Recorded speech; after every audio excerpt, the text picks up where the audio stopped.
Hey guys, carrying another movie for you guys. Now, this movie reviewing is not for a movie that was released in theaters this week. It's actually for a TV movie that I could have seen last week, and I just didn't get the chance to. I had other things to watch. But that movie is a movie that I know you guys really wanted me to watch. I heard a lot of requests. Now, I actually wasn't going to watch it. I didn't know how this movie was going to be.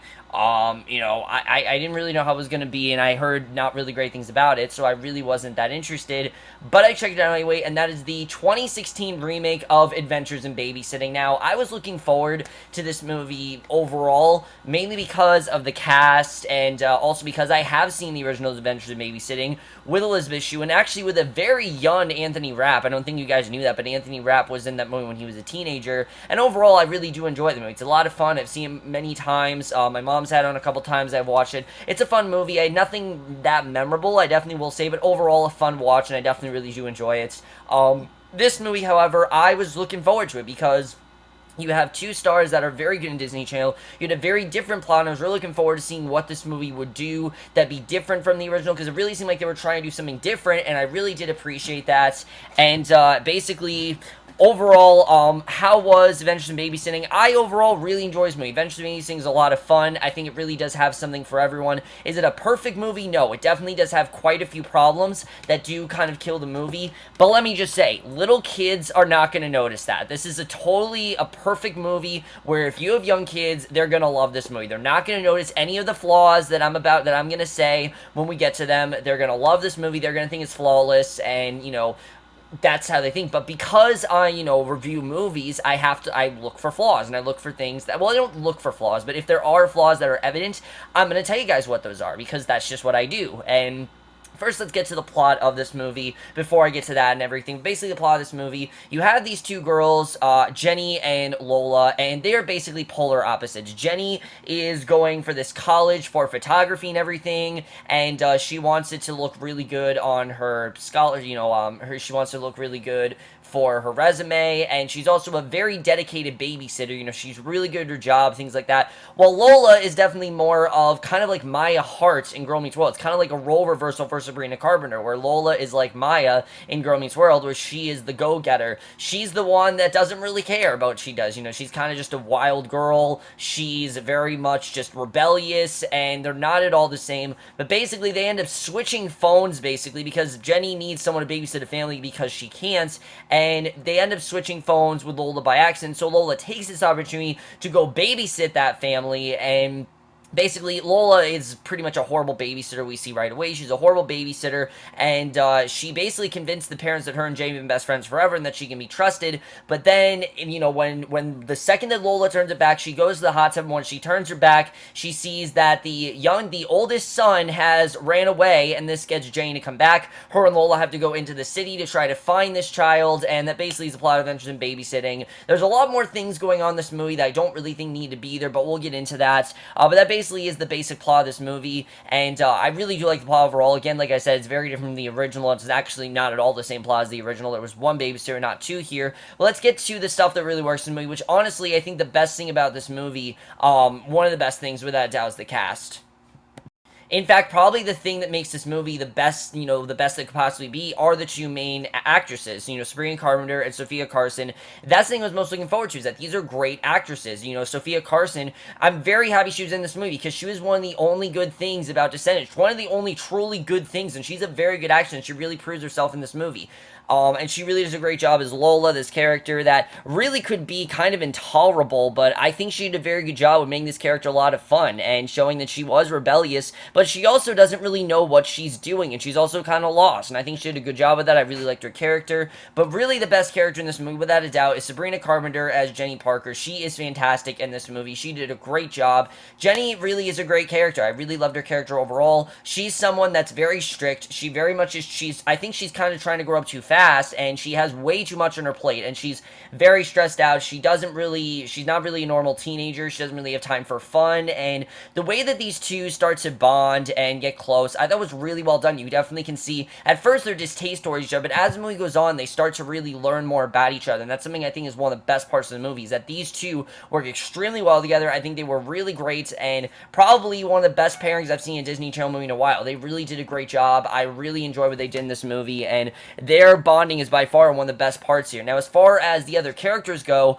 I think the kids are fine. Nikki Hahn is really good as Emily, this girl that is a teenager, and she's kind of doing all these rebellious things. She's getting tattoos, she's dyeing her hair, in the first scene in this movie, she's trying to cut off her hair. We don't really know why she's doing this. I didn't really think the kids were that fleshed out, though. There were a couple things with them, oh, this kid is a chef, or this kid, this kid is rebellious, or this kid wants to go to a concert. There's really nothing else behind it, and I understand it's supposed to be, basic cookie cutter stuff, but there just really wasn't any reason why they were doing these things. They never really gave me reason. Why is this girl being rebellious? Why is this guy, trying to go to a concert? What is really the motive here? It's not really there, and that's something that kind of ruined the movie for me, is that some of these characters are just kind of one-dimensional, and they're kind of just regular kids, and I think it's well done the way they did that. I think they work very well with the two main characters. It's just, I would have wanted to see a bit more, I would want to see them flesh out these characters a bit more, since we spend, the whole movie with them.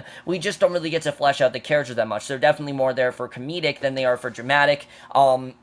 And then there are some other new characters in this movie, like Kevin Quinn plays this guy, Zach Chase. I thought he did a really good job. He is Jenny's love interest in the movie. I thought he was overall really good. Where this movie really falls flat for me are the supporting characters, because this is where the movie really doesn't work. The movie, at many times, tries to catch up with the adventures, tries to be its own thing, like I said many times. But there are times when it tries to go the Adventures in Babysitting route from the 1987 movie, which really does not work at all, I have to say. I really think that's something that really did kill this movie, especially the villains in this movie were terrible. They were awful. I did not like the villains at all. I thought they really killed a big part of this movie for me, and they really did not need to be here. I'll get more into that in the screenplay, but that's really how I feel with the acting. The acting is not really something that stands out here. Besides the two actresses, no one really stands out, and that is something that I definitely will say. But those two actresses really do command their roles, and they really do make this movie. They really do a great job, and they are enough of a reason to check this thing out. Now, going back to their chemistry, another thing I really enjoyed about this movie was the rivalry. It's a lot of fun to watch, because Jenny's a lot more experienced than Lola, and a lot of the rules that Jenny gives Lola, like the rules of babysitting and the things that she's doing wrong, a lot of times that's a lot of fun to watch. There's a lot of good stuff they do with that. I like the way that Lola babysitted versus how Jenny babysat. I thought that was a lot of fun to watch. That was something that was very well done, and these two girls are very different, but they're also very much the same, and I like the way the rebellious side came out of Jenny and the not rebellious side came out of Lola. I thought that was well done. I definitely really did enjoy that. I think they did that really well, and that was something else that worked very well in this movie. As far as the directing goes, I think the directing here was overall pretty good. I think John Schultz did a good job directing this movie. I do think the tone is a bit inconsistent at times, because the movie is very silly and zany, but sometimes the movie tries to get dramatic. And let me just say, when the movie does that, it doesn't really work. It really does not work when the movie gets dramatic. A lot of the dramatic scenes in this movie feel very cheesy, especially a scene in the third act. I was almost hysterically laughing. It was that bad. I really did not think it was really well done at all. I thought it was very just coming out of left field, and it very much felt like, oh, we want you to feel for these characters, we want you to feel like something good is happening to them, and I really feel the movie at points did get just a little bit sappy, definitely. When they tried to go dramatic, it gets sappy, and it just doesn't work in the way I wanted to, and the directing just really wasn't the best thing. The writing probably is the weakest thing about this movie, without a doubt. The writing here, let me just say that this, like I said, overall this is a fun movie. I really do enjoy it, and I think a lot of the jokes here really do work. A lot of the jokes don't really land. I'll definitely say it. There are a lot of jokes here that don't really work in the way they wanted to,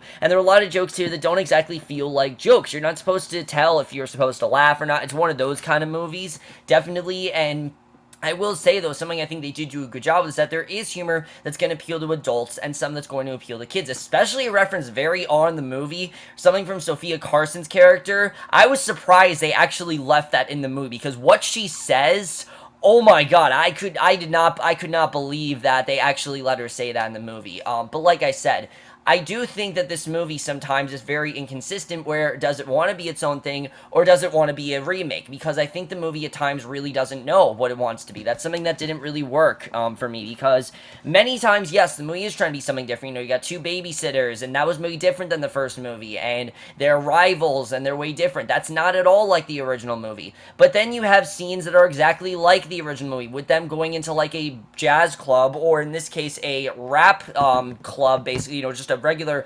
nightclub, which is one of the strong points of the movie, and sometimes it works, sometimes it doesn't, sometimes it really doesn't work at all. Like I said, the villains here are really bad. They were very cartoony, and that really did not work for me at all. A lot of times they try to throw lines of dialogue that people will know from the movie, and it just really falls flat. It doesn't work in the way I wanted to.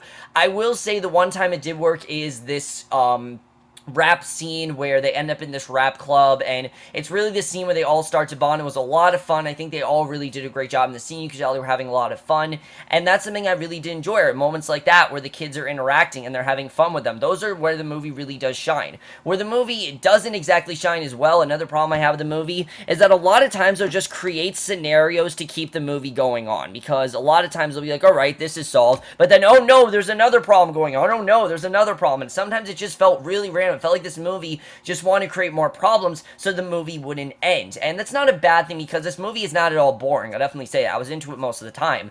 But a lot of this movie is just very weighed down by those scenarios, and a lot of them do get a really, really crazy and very unrealistic very fast. I'm not saying this movie's trying to be realistic, because it's not, but that just didn't really work, especially the bad guys. I don't even know why they were in this movie. I don't know why there's a gang in this movie. I don't know why they're following them in this movie. It's only because the original did. The original did, so that was therefore they had to do it. No, you don't. You could have kept that out of the movie. I don't even know why it's here. It did not need to be here. They didn't really serve any purpose in this movie whatsoever. They're in the movie way too much, and for me, I felt that they really didn't add much of anything. They really ruined a big part of this movie for me. The parents here are really funny. I like the scenes with the parents. We definitely did see more with the parents than we did in the original, because I don't remember seeing nearly as much with them in the original. Again, I haven't seen the original, for several years, definitely, but I don't really remember seeing the parents this much. Cinematography here is fine. Not really much to say about the cinematography. I do like the score of this movie, especially Wild Side. I think is a really good song. I think Sophia Carson and Sabrina Carpenter did a really good job on that song. And the editing here is a bit choppy at times, definitely. The editing is a bit choppy. I think the editing overall is good, but sometimes it is a bit choppy. Sometimes it feels like the movie, like I said, doesn't really know when it wants to end, and I think the overall ending was definitely really good. I like the way the movie ended overall, but the editing is a bit choppy. It is a bit, I think the movie was not too long, definitely was not too long, but just there were things that happened that I just felt happened just to keep the plot going, and really just we're just, there, so, there could be this crazy scenario they could all get in, so that way we could continue the movie, and that just didn't work in the way I wanted to. But overall, guys, those are all my flaws, really. Overall, I really had a great time with Adventures in Babysitting. It was a lot better than I thought it was going to be. I really did enjoy this movie. Like I said, this is a movie that I think a lot of young kids are going to like more than adults. Adults will appreciate the references that are thrown in there and things like that because they've seen the original, but I think kids will definitely appreciate this one a lot more, and that's something that I definitely will say. Could I see myself watching this movie again? Yes. If it's on TV, Netflix, I definitely will watch it again. Is it one of my favorite Disney Channel movies ever? Hell no. Definitely not one of my favorite Disney Channel movies ever. The two actresses are really great in this movie, but it's very weighed down by not knowing what it wants to be, and because of that, I am going to give Adventures in Babysitting a 3.5 out of 5 or a B. I overall did enjoy this movie. I don't want you guys to think I dislike this movie because I did overall enjoy it. It's just a lot of times the movie's very confused with what it wants to be. Does it want to be something fun, for the whole, does it want to be something fun and original, or does it want to be exactly like the or does it want to be exactly like the 1987 classic? Because a lot of times it's very conflicting. That's one of the things that really did kill this movie for me. But overall, guys, my Adventures in Babysitting, how much you guys saw this movie, have seen. How does it hold up to the original for you? Love to hear your thoughts on that. What did you think of what I said? Like I said, some of the scenes, like the gangs and things like that, just didn't really work in the way I wanted to. Especially for a Disney movie, I really felt this movie was way too tame, definitely. That's another thing. I think the movie was way too tame. I do think that had it been in theaters, they could have gone away with a lot more. I'm surprised they got away with what they did, but there definitely were a couple things I think they could have gone away with a little bit more. But let me know what you guys saw this movie, have seen, love to hear your thoughts in it. How does it compare to the original for you? Did you like the two actors? Did you like the different things this movie did? Did the differences work for you? Was the movie too different? Love to hear your thoughts on that. And I will see you guys in my next one, which will finally be for Outcast. Yes, I know I have been behind on Outcast. I'm going to watch episode 3, then I'll watch episode 4, and I will see you guys for that. Okay, bye.